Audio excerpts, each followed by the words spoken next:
जरा सोचो, जेल में बैठा एक जीनियस अपने साथियों के साथ मिलकर एक अजीबोगरीब तिजोरी से करोड़ों रुपए चुराने का प्लान बनाए। कहानी की शुरुआत होती है जिमी नाम के एक फुटबॉल खिलाड़ी से, जो एक समय पर तो काफी मशहूर था, लेकिन एक बड़ी इंजरी के बाद उसका स्पोर्ट कैरियर खत्म हो गया और अब वो मेहनत मजदूरी करके अपना काम चलाता था। एक दिन वो मोटर कार की ट्रैक के नीचे बनी एक सुरंग में काम करने पहुंचा, लेकिन कुछ देर बाद उसके बॉस कॉल ने उसे बुलाया और ये कहकर काम से निकाल दिया कि वो लंगड़ा कर चलता है और वो इस काम के लिए ठीक नहीं है। ये सुनकर जिमी को बेहद दुख हुआ और वो सीधा बॉबी नाम की एक औरत के घर पहुंचा। बॉबी जिमी की एक्स वाइफ है। एक समय था जब वो एक दूसरे से बहुत प्यार करते थे, लेकिन फिर उनका तलाक हो गया और अब बॉबी ने एक मूडी नाम के एक आदमी से शादी कर ली थी। जिमी उसके यहाँ अपनी बेटी सैडी से मिलने आया ताकि उसकी ब्यूटी कॉन्टेस्ट की तैयारी कर सके, ताकि वो अपनी बेटी को वो कॉन्टेस्ट जितवा सके। तभी जिमी को खबर मिलती है कि बॉबी और उसका पति मूडी जल्द ही यहाँ से लिंचबर्ग नाम के एक दूसरे शहर में शिफ्ट हो जाएंगे। ये सुनकर तो वो बहुत दुखी हो जाता है, क्योंकि ऐसे तो वो अपनी बेटी से बहुत दूर हो जाएगा। इसीलिए उसने भी अपनी बेटी के खातिर उसी शहर में जाकर रहने का सोचा, लेकिन उसे इसके लिए तो बहुत सारे पैसों की जरूरत है। जब उसे कोई और रास्ता नहीं दिखाई दिया तो उसने रेस ट्रैक के नीचे मौजूद पैसे के लॉकर को लूटने का प्लान बनाया। असल में रेस ट्रैक पर होने वाले मुकाबले को नैसकार कहा जाता था, जिसे देश भर के लोग देखने आते थे। वहां पर एक अनोखा ट्यूब सिस्टम था, जिसके जरिए रेस ट्रैक के पैसे स्टॉल से सीधा लॉकर में भेजे जाते थे। जिमी जानता था कि वो अकेला तो इस काम को अंजाम नहीं दे सकता था, इसीलिए वो अपने भाई क्लाइड के बार में पहुंचा। क्लाइड पहले फौज में था, जिसने लड़ाई के दौरान अपनी एक बाजू खो दी थी और अब वो रिटायर होकर एक बार चलाता था। फिर जब जिमी और क्लाइड बात कर रहे थे तो वहाँ मैक्स नाम का एक आदमी आया, जो नैसकार में एक टीम का मालिक था। उसके साथ दो दोस्त भी थे और इन तीनों ने मिलकर क्लाइड के नकली बाजू का मजाक उड़ाना शुरू कर दिया। ये देखकर जिमी गुस्से से भर गया और तुरंत उन्हें बुरी तरीके से पीटने लगा। तभी क्लाइड ने एक शराब की बोतल उठाई और बाहर जाकर मैक्स की गाड़ी में आग लगा दी। ये देखकर मैक्स और उसके दोस्त तुरंत वहाँ से भागकर बाहर आए और इस घटना का वीडियो बनाने लगे, लेकिन जिमी ने तभी उनका फोन छीनकर आग में फेंक दिया। इसके बाद वो पीछे मुड़ा और अपने भाई से कहा, कॉलीफ्लावर। कॉलीफ्लावर असल में एक खुफिया शब्द था, जिसे जिमी एक सेकंड में ही उसे समझाना चाहता था कि वो कुछ ऐसा करने की फिराक में है जिसमें जिमी को क्लाइड की मदद चाहिए होगी। जवानी के दिनों में वो दोनों इसी कोड की मदद से छोटी मोटी चोरियां किया करते थे। अगले दिन क्लाइड ने जिमी से पूछा, आखिर क्या माजरा है। तब जिमी ने उसे बताया कि वो नैसकार रेस की ट्रैक के नीचे मौजूद लॉकर से करोड़ों डॉलर चुराकर माला माल होने का प्लान बना रहा है, लेकिन इस करोड़ों डॉलर को चुराना इतना भी आसान नहीं। इसीलिए उन्हें इस काम को अंजाम देने में एक टीम की जरूरत थी। सबसे पहले उन्होंने अपनी बहन मैली को अपने साथ शामिल किया। जिमी ने इस मिशन के 10 रूल्स उसे समझा दिए, लेकिन इन तीनों में से कोई भी लॉकर को तोड़ना नहीं जानता था। इसीलिए उन्होंने जो बैंग नाम के एक आदमी से मदद लेने का फैसला किया। बैंग एक ऐसा चोर था जो सैकड़ों बार बेहद सफाई से लॉकर्स खाली कर चुका था। खैर, फिलहाल तो वो जेल में था, मगर जल्द ही उसकी सजा खत्म होने वाली थी। इसके बाद जिमी और क्लाइड उससे मिलकर अपना प्लान समझाते हैं। बैंग ने कहा कि वो खुद जेल में होने के कारण उनकी ज्यादा मदद नहीं कर पाएगा, लेकिन उसके दो भाई हैं, फिश और सैम, उनकी मदद पूरी कर सकते हैं।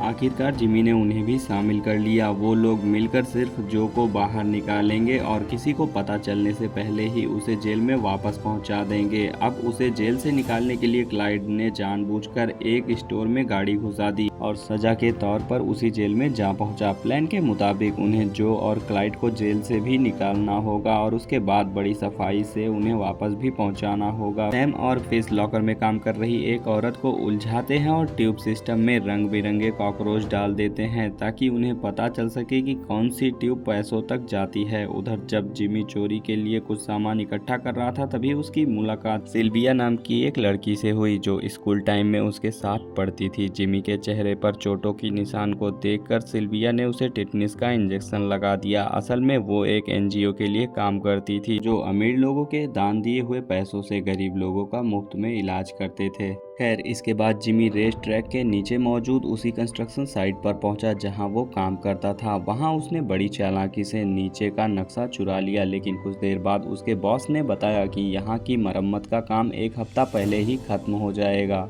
और मजबूरन उसे अब अपनी चोरी को एक हफ्ते पहले ही अंजाम देना होगा। आखिरकार चोरी का भी दिन आ गया था। अब प्लान के मुताबिक जेल में जो बीमार होने का नाटक करता है, जिससे उसे क्लिनिक में भेजा जाता है, वहां जब वो हल्का होने जाता है तो क्लाइड वहां आकर उसकी मदद करने के बहाने उसे ले गया। और यहाँ पर जो के ऑर्डर के मुताबिक जेल में कैदियों ने आपस में ही हाथापाई शुरू कर दी, जिसके कारण वार्डन को अलार्म बजाकर सारे दरवाजे बंद करने पड़े। वहीं सब दरवाजे बंद होने पर जो और क्लाइड क्लिनिक में मौजूद एक खुफिया दरवाजे से बाहर निकलकर एक डिलीवरी ट्रक के नीचे छिप गए, जिसका जेल में रोज आना जाना होता है। इसके बाद वो जैसे ही एक पेट्रोल पंप पर पहुंचता है, तब वो तुरंत वहां से सीधा भागकर फिश और सैम के पास आ जाते हैं। उन्होंने रेस ट्रैक के जनरेटर में धमाका कर दिया था, जिससे सारी मशीन खराब हो गई और अब सारा स्ट्रॉल पर सिर्फ गैस ही चल रहा था। यहाँ पर वैसा ही हुआ जैसा जिमी चाहता था। अब उनका काम था लॉकर में धमाका करना, जिससे वो पैसे निकाल सकें, और इसके लिए जो ने बच्चों की ट्रॉफी इसमें ब्लीच और नमक मिलाकर बम बनाया था, वो इसे पाइप के जरिए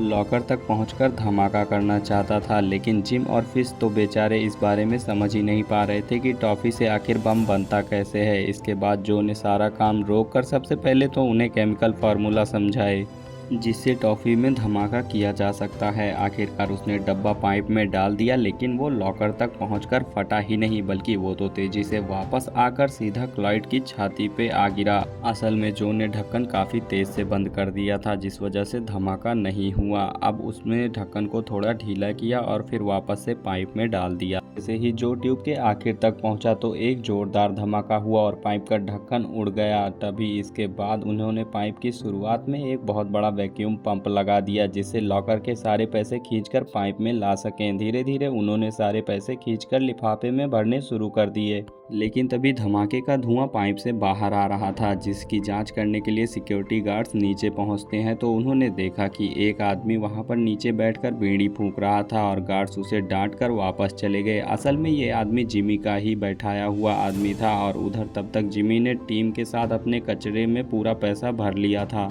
वहाँ पर सभी ट्रक लेकर एकदम तैयार खड़े थे, लेकिन अचानक वो बंद लोहे के दरवाजे में फंस गए। आखिरकार जिमी वहाँ पर पहुँचता है और किसी तरह दरवाजे को खोलकर उन्हें आगे पहुँचाया। फिर उन्होंने सारे लिफाफे ट्रक में डाल दिए, लेकिन बाहर निकलने से पहले ना जाने कैसे वहाँ पर मैक्स आ गया। मैक्स कार की एक टीम का मालिक था। अब वो क्लाइड को देखते ही पहचान गया, लेकिन क्लाइड ने एक बार फिर उसकी ओर जमकर धुलाई कर दी और सब वहां से भाग निकले। उधर जेल में कैदियों ने हड़कंप मचाकर किचन में आग लगा दी थी, जिसे बुझाने के लिए फायर ब्रिगेड को बुलाना पड़ा। तभी क्लाइड और जो फायर ब्रिगेड के साथ यहां पर भेस बदलकर चुपके से जेल में वापस घुस गए और किसी भी तरह किसी के नज़र में आए बिना जगह पर पहुंच जाते हैं। इसके बाद रात में जिमी की बेटी का ब्यूटी कॉन्टेस्ट था, जिसमें वो एक सॉन्ग प्ले कर रही थी। जैसे ही वो स्टेज पर पहुंची, उसने चारों ओर नजर दौड़ाकर अपने पिता को ढूंढा, लेकिन जिमी वहां मौजूद नहीं था। अगले ही सेकंड में उसने सही समय पर एंट्री मारकर अपनी बेटी को खुश कर दिया। वो इतनी खुश थी कि उसने गाना बदलकर अपने पिता का मनपसंद गाना गाया। आखिरकार सब उसके दीवाने हो गए और वो कॉन्टेस्ट भी जीत गई। फिर शोर के बाद जिमी चोरी वाला ट्रक लेकर एक पेट्रोल पंप पर पहुंचा और फिर उसने पुलिस को फोन करके खुद ही इन्फॉर्म किया और फिर इसके बाद चोरी का पैसा लेकर वो एक बार फिर से रेस ट्रैक के लॉकर तक पहुंचा।